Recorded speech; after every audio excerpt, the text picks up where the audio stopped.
Yakima County healthcare officials say with the decline in COVID transmission, fewer people are seeking out COVID testing and treatment. Those officials told Cap KVU's Emily Goodell that's why they're shutting down some of those resources and scaling back on others.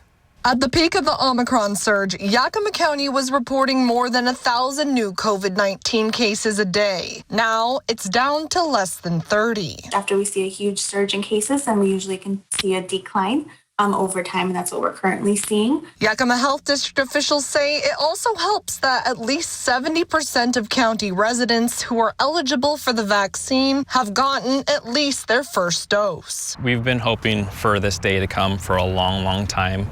But with fewer COVID cases, health officials say they're not seeing the same need for testing or treatment. At the height of the pandemic, Yakima Valley Memorial's COVID assessment and treatment clinic behind me was serving around 30 to 40 patients every day.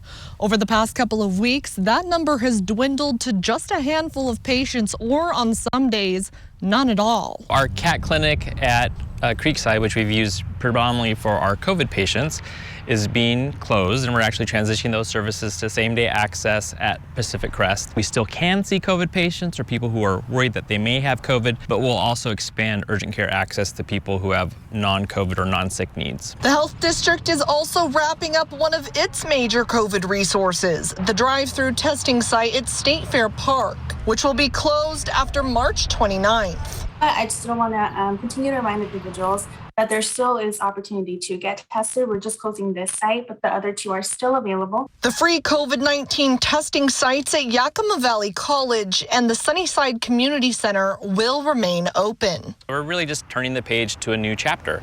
I'm cautiously optimistic that for at least the next 3 to 4 months, we will have this lull. My hope is that it's enduring. In Yakima, Emily Goodell, Cap KVU, local news.